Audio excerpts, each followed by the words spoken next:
All right, so again, 1.3 is graphs of functions. So in this section, we're going to talk about how to identify if something's a graph of a function. We're going to talk about how to use piecewise to graph functions. And then we'll get into a couple things like zeros and that good stuff. So we start with domain and range, and this is domain and range from a graph. So you could be asked domain from an equation, which is what we covered in section 1.2. And then you can be asked domain and range from a graph. So if I'm looking at a graph, then domain are the values that go from left to right, right? Domain is my x. So I would say everything on my graph that goes from left to right. What's the furthest point left? What's the furthest point right? And that's your domain. Range is the y values. So the values from bottom to top. So again, domain is the x, range is the y. And this will also be given in interval notation. So as far as test goes, you can be asked, what's the domain of the function based on the equation? What's the domain of the function based on a graph?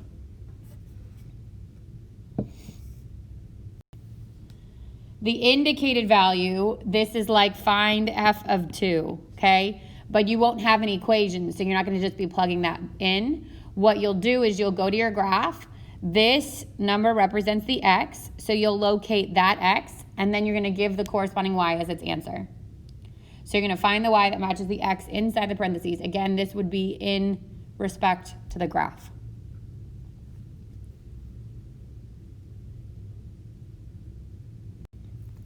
Here's the first example. It says find the domain and range and then the indicated function values.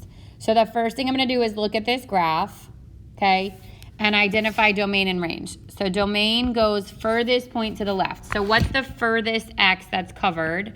And this is -1, -2, -3, -4. What's the furthest x to the left?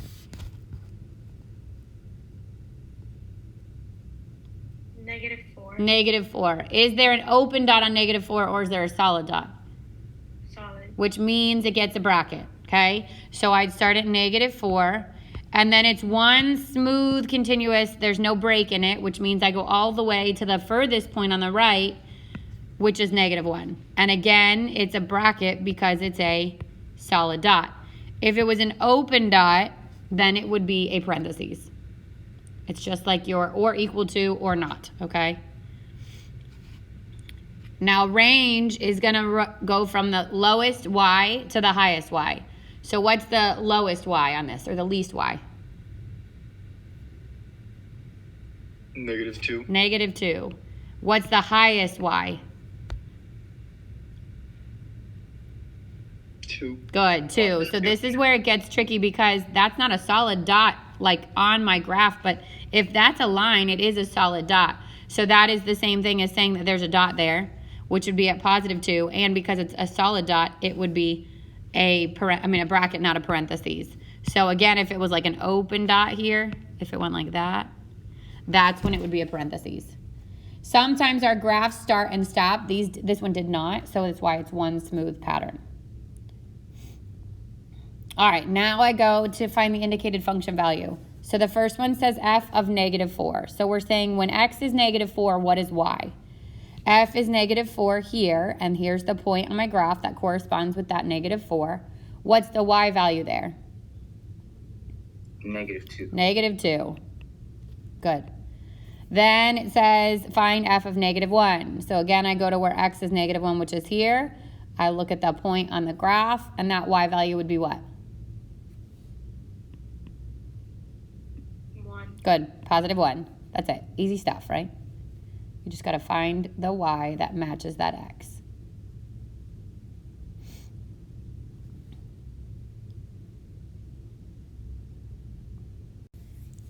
All right, now we're going to use the graphing calculator. I'm going to pray that I thought my charger was here, and it's not. So we're going to pray that mine lasts for the day because I already am on red. Yeah. Okay, this one says use a graphing utility. When you see the words graphing utility, that means your graphing calculator or the app, which I'll try to show you both today. To graph the function and estimate its domain and range, then verify the result algebraically. So I'm going to, Okay, so from my graphing calculator, I'm going to hit the y equals. I'm going to clear out what's there. That was from last week. I'm gonna do absolute value. Now there's no absolute value symbol on here, but if you go to math and you go over to number, that very first thing is ABS. That is absolute value. I click that, and then I'm gonna do my variable, which is X, plus 2, enter, hit graph. Now hopefully we know what that one looks like, and you're gonna even like get reminded even more when we get into transformations next section. But hopefully we remember what this looks like. So I'm gonna take a screenshot of that. Okay, and I'm gonna say, okay, how do I find the domain and range of this? The fact that it continues on forever in both directions means that there are really arrows here. So what does that tell you about your X values? All real numbers. Good, it's all real numbers. Yep. Can you go back to the actual equation? Because I had to go to the bathroom real quick. I didn't see Like what it looks like on the graph? Yeah. So I'm honestly writing it out in the calculator. You have to... Okay. So we just said this is all real numbers, and remember all real numbers is negative infinity to positive infinity. Okay, so from my graphing calculator... Negative infinity to positive infinity. So on your think test-wise, right, on Canvas, open-ended question, if you use the equation editor part, you would actually see an infinity there. But if not, you literally are going to type in the word infinity. Okay. Now, infinity never gets a bracket because infinity itself is not a number. So we can never include infinity. So if it's all real numbers, it is negative infinity to positive infinity. And again, it will always get a parentheses. Okay, now on. All right, now my range is the lowest y to the highest y, right? So what's the lowest y value that's on this graph? 0. 0. Is it an open dot or a solid dot? Solid. Good, so I'd get 0 with a bracket. And then my arrows, not only do they point left and right, but they also point up, which means it's gonna go to positive infinity. So on a fill in the blank, it would look like that. So WebAssign actually has the little infinity symbols, okay? But if you're doing this on a fill in the blank question, you don't get the equation editor option, then it would be infinity like that. Mr. Piecewise? Yeah. How would you tell if it's an open or closed dot on a graphing calculator? So on the graphing calculator, you would have to have some sort of a piecewise function. It will always be, if that point is there, like if it's here, that is a solid dot. All right, so Okay. if it skips, it's all open? Or? Yep, which most likely you won't get from a graphing calculator because we won't do the piecewise functions on here. But if on a graphing calculator or on a question you saw something like that, and then this went this way, right? Now I know that that would be the open dot. All right. Okay, which you'll see when we get to piecewise functions, but you won't get that for a graphing calculator question. Oh no, I lost the whole rest of my thing. Okay, second part of this says verify the result algebraically. So we had our domain was negative infinity to positive infinity, and our range was 0 to positive infinity.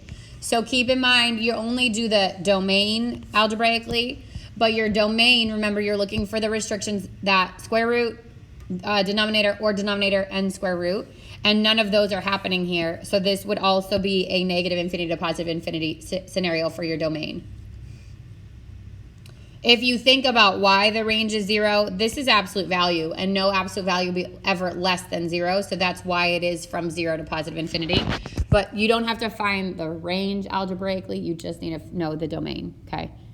You will get, those questions will be separate on your test, like find domain and range, or find domain algebraically, and then find it from the graph.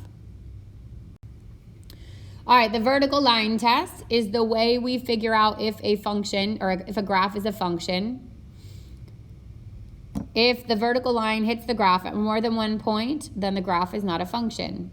Because if you relate this back to what we did before, if you think about it, if a vertical line hits the graph at more than one point, it means that x has two different y's, which we said can't happen in a function. Or if you're thinking about it equation-wise, something like an absolute value of y would be turned on its side, right? This is going to fail a vertical line test, and it would also fail the equation test because the y is an absolute value. So all three of those things overlap.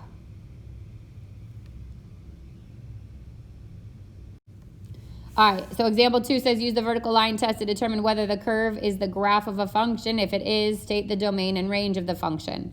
So I'm going to start with A. If I were to draw vertical lines, it doesn't matter how many or where they go. If any one of those lines intersected my graph at more than one spot, it's a no. But we just did a whole bunch and none of them hit at more than one point, so this is a yes.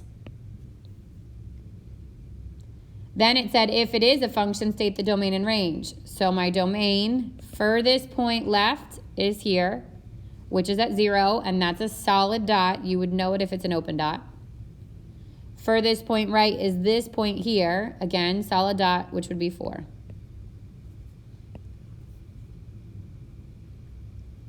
Lowest point is either here or here. Those would both be 0. Highest point is here or here, and that's 3.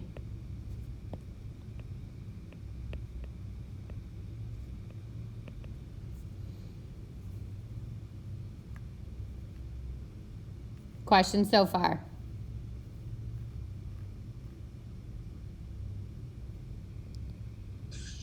So if one of the domains were either in a square root or in the denominator function, you have to...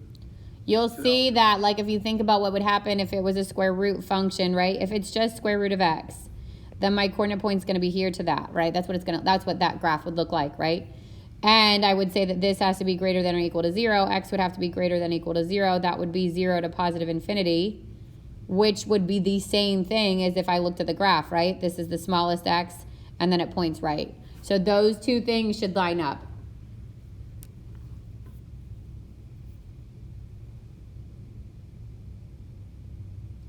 All right, B, if I draw even just one vertical line through here, it intersects it at more than one point, which is a no, okay? That's in an ellipse, and in an ellipse, an x is squared and a y is squared, which would have failed my equation test too. Those you get lucky, and now you don't even have to do any more work. Questions on either of those?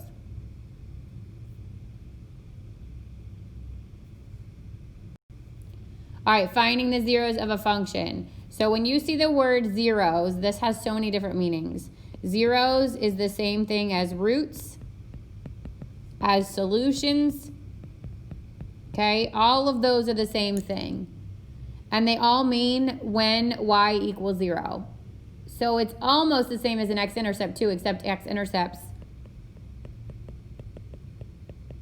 are in different, those are in coordinate point value.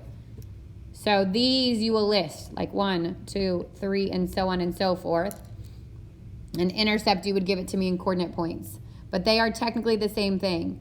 So you'll set your equation equal to 0, and then there's usually some factoring involved. You're going to factor it, split it, set it equal to 0, and then every answer is your 0, root, solution. Those all mean the same thing.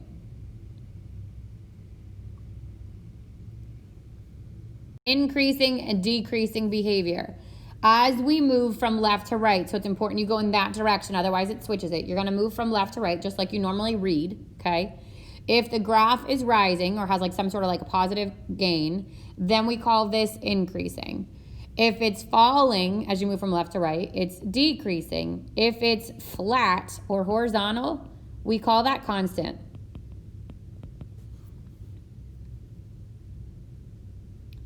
So it will ask you for the increasing, decreasing behavior, but it actually means all three of those things. Tell me which part of the graph is increasing, which part is decreasing, and which part is constant.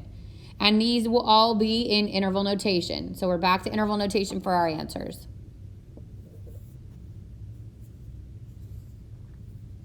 Now a graph can start like this, go up like that, right? So this part here would be increasing. Then it would change to be decreasing, and then it would change to be increasing again.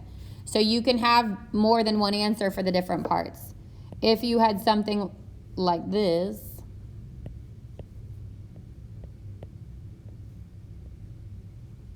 now this part is increasing, this part is constant, this part is increasing again. So there's not always, you're not always gonna have a part that is increasing, a part that is decreasing. Okay, like a simple line is either always increasing or always decreasing.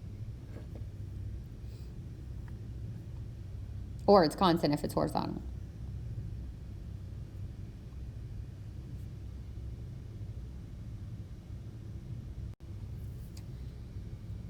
Then you've got relative max and relative min. So relative is different from absolute, okay? When we get into quadratics, we'll talk about absolute max and min. There's only one absolute max and only one absolute min. But relative means it's any peak in the graph. So if I have a graph that looks like that snake, let's say, every time my graph goes up and comes back down again, that's a relative max. And every time it goes down and comes back up again, that's a relative min. So you can have more than one of these. They will always be in coordinate point value. You have to give me the x and the y. Ms. Cruiseweather? Yep. So even if there are two maxes, but then one of them was like less intensive than the other, they're still considered to be relative maxes. Okay. Yep. Good question. So an absolute max is completely different. And an absolute max is the highest it goes and then comes back down. These are relative, so they're different. There can be more than one.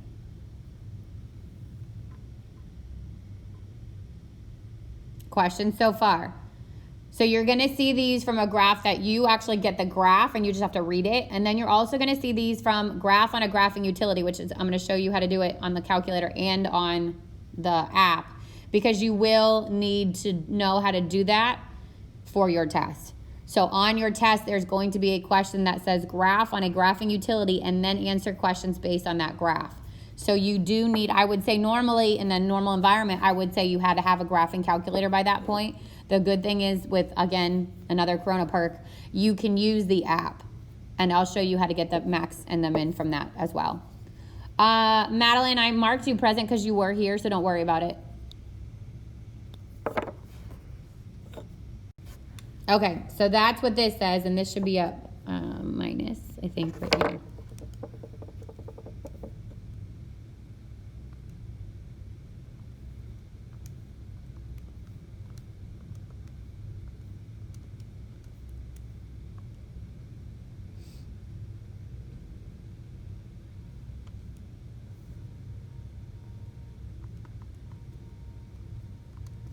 Yours has a minus, right? Did I write yours in?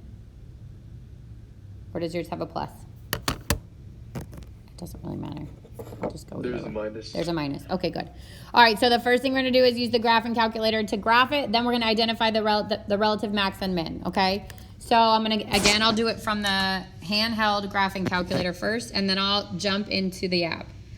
So, video. I go to my y equals. And I type in negative. Now, a leading negative cannot be the minus symbol. It has to be this little guy that's underneath the 3. Otherwise, it's going to give you an error. Negative 3x is at the, or sorry, 2. Negative 2x. And now I want to square it. You have two options. One is hit this little x squared button. The other is the caret and the 2. Doesn't matter which one you use. Then minus 9x. Then hit enter. And then hit graph. Now I need that relative max to be on my screen, the entire thing, for my calculator to find it.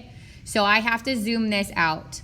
So you have two choices. One is hit zoom, go to out, which is 3, hit enter again, and it will zoom it out. Now that's really far out. So my other option is I'm gonna go zoom back in, oops.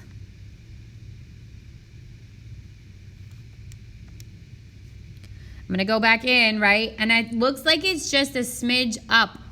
So I can just also take my window and make my Y max a little bit higher. Let's make it 12 and let's see what happens.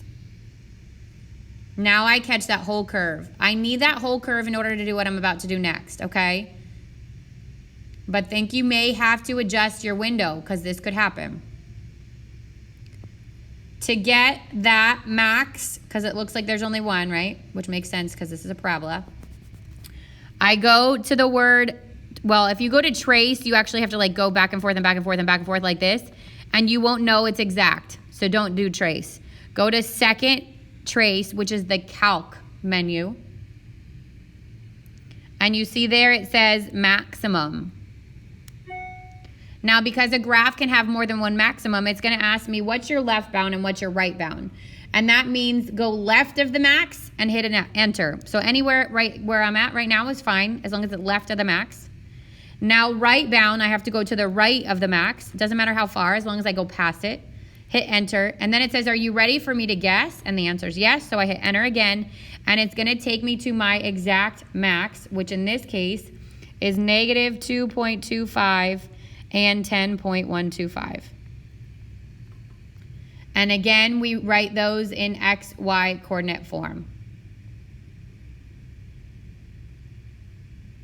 You with me so far?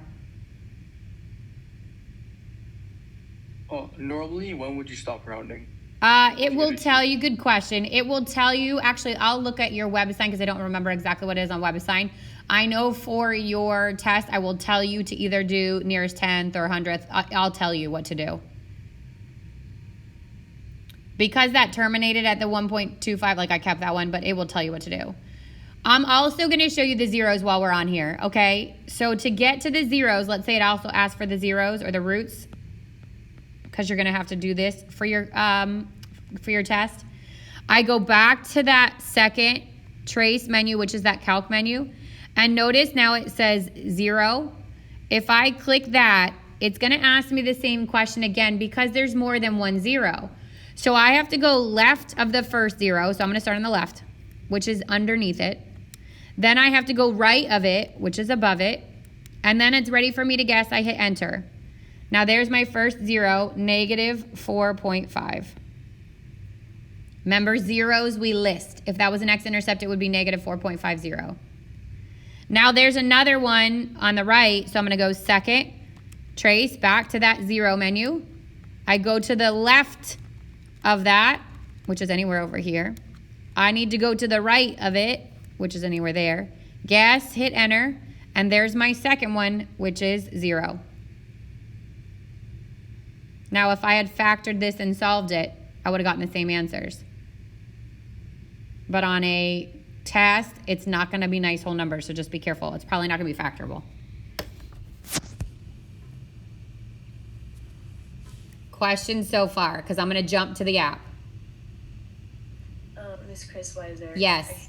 I negative 25. I keep getting like a number really close to that, but I can't get. So could you?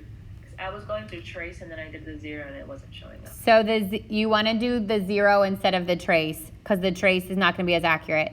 But even like depending on the function, it may not be exact. So I don't want you to stress about it too much. You'll have to round it and it should be okay. As long as you got like, if you had rounded that to negative 2.3, would it have worked? Is the question. Yeah, but it didn't show up like negative 25. It was like negative 15 and then after it'd be like negative 2.30 something. Okay, so let's do that. You did the calc menu? Okay. Yeah, and it's at 0. And you went to 0, yeah? Will you take a picture of what your calculator looks like and send it to me? I know that's a lot. That's a lot of devices going on at the same time, but I want to make sure I can, yeah. My calculator, my phone, and yeah. my iPad, I'm just like, okay. All the electronics. This is another, normally in an environment when you're in a classroom, I would walk around, I'd make sure everybody knows how to use their graphing calculator because if not, that's a big chunk of a question. So it's one question that has multiple parts to it. Okay, it's going to be worth a lot of points. So you have to make sure that you know how to graph on it. While you do that, Maria, I'm going to jump into the app though, okay? Okay, so the free graphing calculator app. So you would take a picture, like if this was a question on your WebAssign, I would take a picture of exactly what I'm looking at right now, which is that part, and then answer the questions based on it. All right, while we're on this, think about your domain and range, okay? So if I had asked you for domain and range of this function, my domain would be from negative infinity to positive infinity. My range would be from negative infinity up to the highest point, which we just found was 10.125.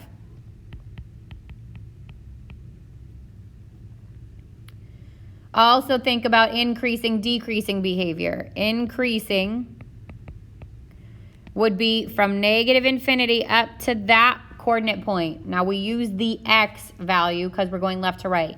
So it's from negative infinity to the x coordinate of that, which was what, negative 2.25. Then it turns to decreasing from that point down. Miss Crisweiser, isn't that a bracket? No, so good question. A point cannot be both increasing and decreasing. So if it is where it changes directions, it will always be a parentheses.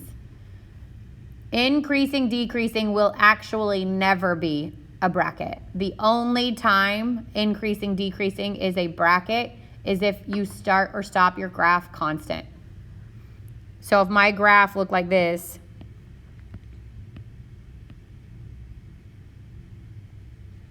this would be the only bracket I would get. So if that's 1, 2, 3, that would be negative 3. Let's say this 1, 2 to 2. The negative 3 gets the parenthesis, the bracket. The 2 does not. This should not be like that because that won't be a function. Let's say it's like that.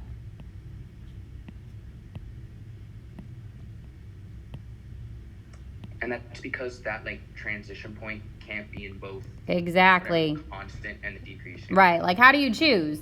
Is it constant or is it increasing or is it decreasing, right? If it's the same point, you can't.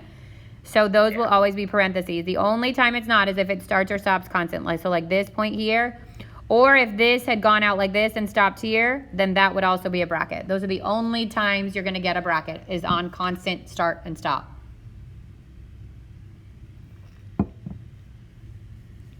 Does that make sense?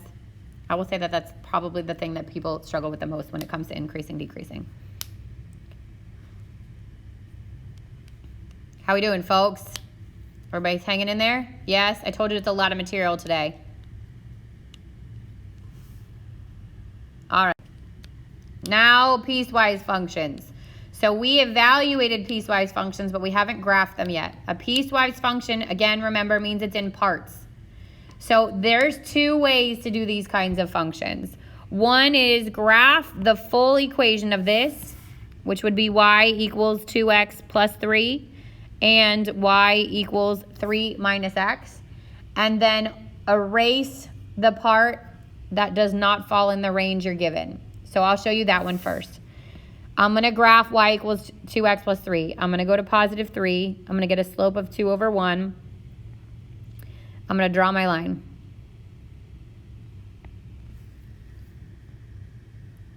Now this part says that graph is only for where x values are less than 0, which means anything bigger than 0 I'm going to erase. And 0 itself is not a less than or equal to, it's a less than, which means it would have an open dot.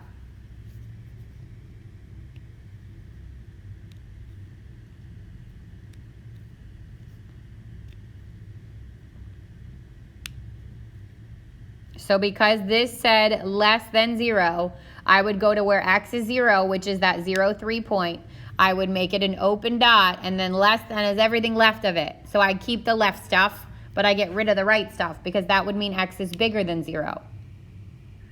But if, for example, that wasn't less than, if it was greater than, would it be a whole? If it was less than, point? if it was less than or equal to, it would be a solid dot. If it's less than or greater than, it's an open dot. But look at the next one, right? This one is greater than or equal to. So that's going to be a solid dot, right? So I'm going to rewrite this in y equals mx plus b format because that's what I'm comfortable graphing. It is also at 3. So I still start at 3 here. My slope is negative 1 over 1. So I'm going to go left 1 and right 1, or up 1 and back 1. And normally that line would look like this. But I only want to keep the values that are greater than or equal to 0, which means I'm going to erase everything to the left of it. And this is now a solid dot. So these happened to overlap. Sometimes they won't. If it had said, let's say negative x minus 3, then it would have been down here. And then this would have been an open dot. So the only reason we filled in that dot was because those points overlapped. And this one said include that point. So we made it a solid dot. So So that's one way to do it. Graph them both, erase the parts that you don't want. The other way to do it is to plot some points. So I would say for lines, I tend to do it the way we just did it. But when you get into other functions, because you're going to want to probably plot some points because you may not know exactly where it goes. We're going to do transformations and that kind of stuff to graph, and you can approximate graphs. But for these, you want them to be pretty accurate. So I think, yeah, I was like, I have. You just did. Yep. Second graph, the second line had a closed circle. Right. So does that like cancel out the open one? Yep. Oh. So Okay. if it didn't overlap, that's you, Matt, right? Is that who's asking? Yeah. Okay, man, I'm learning voices. This is so fun. That would mean, like, so if I had said y equals negative x minus 3, right? Then my graph would have been down here. And then this would have never happened. Right. So then you would have kept that other one with the open circle. Exactly. And then with the closed. Okay. Yep. And it can't be both, like they can't both be solid and not be the same point because then it's not a function, right? Because then the same x has two y's and these are functions. So it can't have two solid dots that don't overlap. Good question. Piecewise? Yep. So for that one, thank you. You're welcome. All right, so let's do this one. This one says sketch the graph of the function. So I'm going to do the top part. I'm going to do this one by drawing and erasing. So that would be at positive 1, up 2 to the right 1, or down 2 to the left 1. That's my line. This time I only want it to be where x is less than or equal to negative 1. So I'm going to erase everything bigger than negative 1 as far as my x goes. And I'm going to keep it a solid dot because it's or equal to.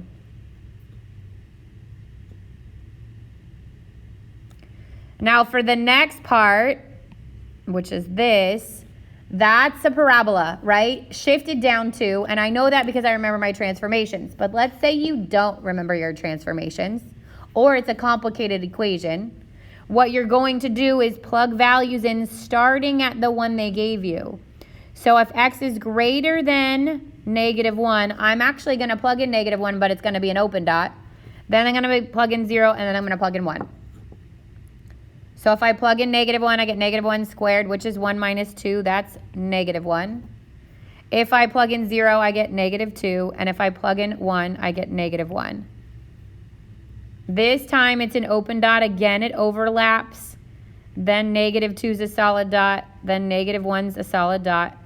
And my parabola would look like that.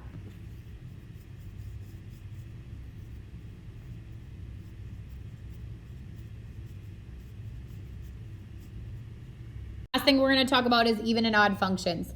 There's two ways to determine if something is even or odd, and the first is algebraically. So if I gave you an equation and I said determine if this is an even function or an odd function, it would look something like this. Okay, let's say I asked you if that's even or odd. Then what you will do is in the place of x, you will put negative x. So you'll change x to negative x, and then simplify it and see if it goes away, if it goes back to positive x. If it does, it's even. Okay, hopefully this sounds familiar because we use the exact same test for something else. Do you remember what it is? Symmetry? Good. This is also the same as y-axis symmetry. So it's the exact same thing. The only difference is that now we have functions. So instead of it saying y equals x squared, it's going to say f of x equals x squared. That's the only difference, okay? So if it's even, it also has y-axis symmetry. And then if it's odd, when you plug in a negative x, it makes it so that it's negative. This is the same as origin. So if I had f of x equals x to the third, let's say, and I plug in the negative x, it'd be the same as the test if this is y, making them both negative, which is the same test for origin. So even is y-axis, odd is origin, and then the other options neither. There's no such thing as x-axis symmetry because then it would fail your function test. It wouldn't be a function to begin with. So it's not like before where you could have two of these three. You can only have either even, odd, or neither. None of that can overlap.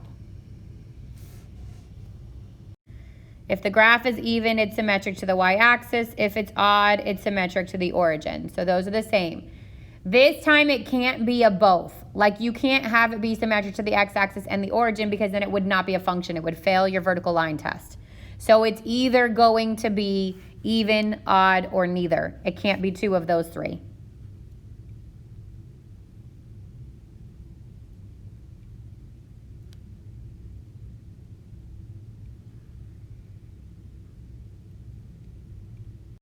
All right, so this last question says, graph the function, determine if it's even or odd. And then we're going to figure if it's even, odd, and then the intervals for which it's greater than or equal to 0. So the first thing I'm going to do is graph it. I'm actually going to do this on the graphing utility, 4 minus x squared.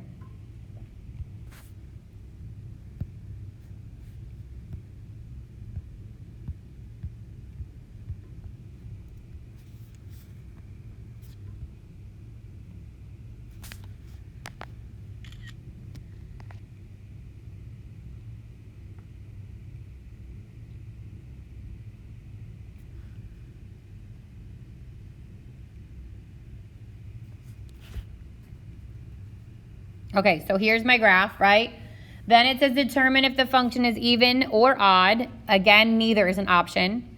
So if I look at this graph, is this even or odd or neither? Does it have symmetry? Yes. Odd. So close, Amanda, so close.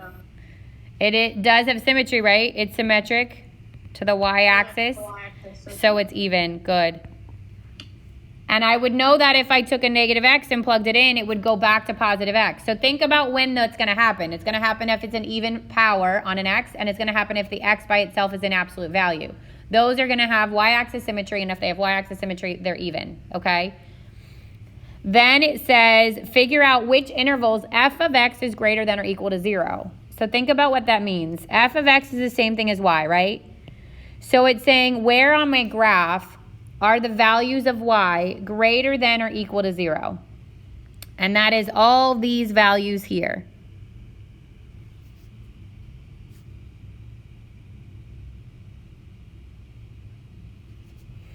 So what is that interval? It's from here to here. All the values of x in which they're greater than or equal to 0 would be from, this is -1, -2, 1, and 2, would be from -2, and it gets a bracket because it says or equal to 0, to +2, and it gets a bracket because it says or equal to 0.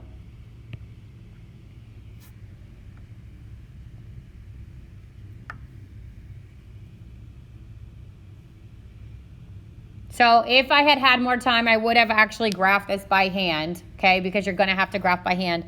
You could have used your intercepts. You could have used your, like I would have gotten both -2 and +2 as my x-intercepts. Ooh, that's yucky. -2 and +2. I would have gotten +4 as a y-intercept, and I would know this is a parabola, so I would have connected it, okay?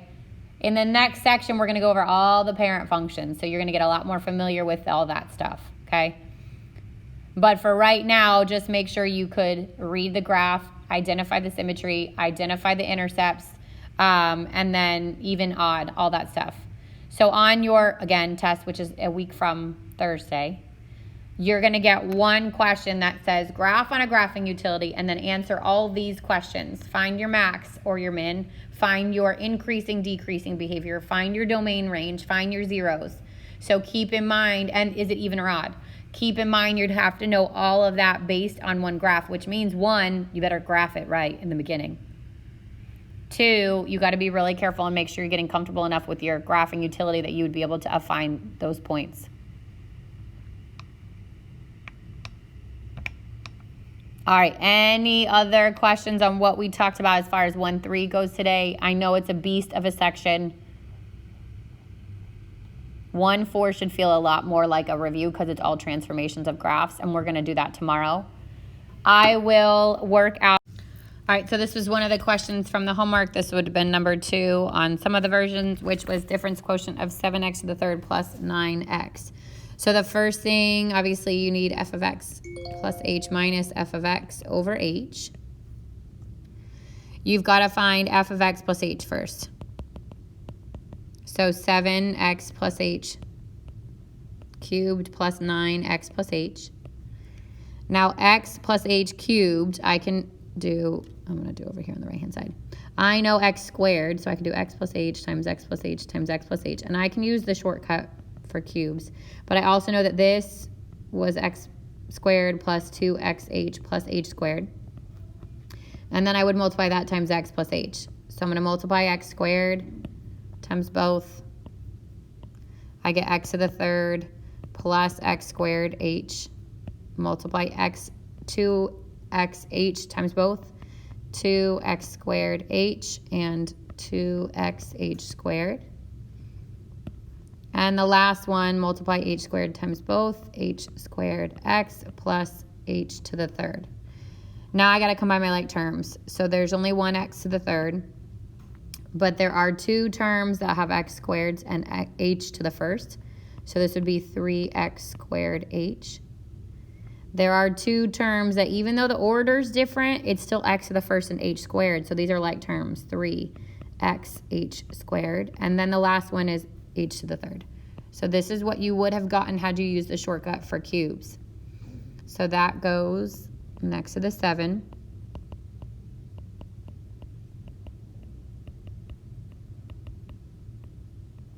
Plus 9x plus h. Now I've got to distribute the 7 and distribute the 9. So I get 7x to the third plus 21x squared h plus 21xh squared plus 7h to the third plus 9x plus 9h. That whole thing is f of x plus h. From that, I have to subtract my f of x, which is the original thing here. So I'm going to do that minus 7x to the third plus 9x. So I'm going to rewrite it.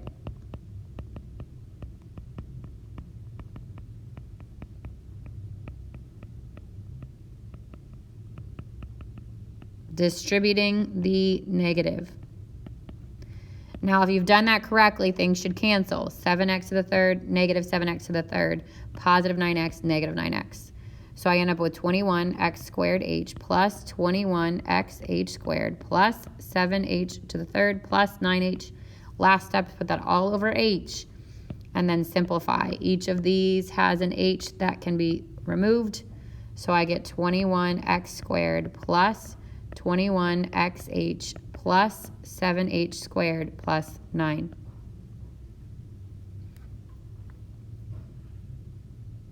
Okay, here's the second one. This again is the difference quotient. So I've got to do f of x plus h minus f of x all over h. So I'm going to do 5 times x plus h cubed plus 4 times x plus h.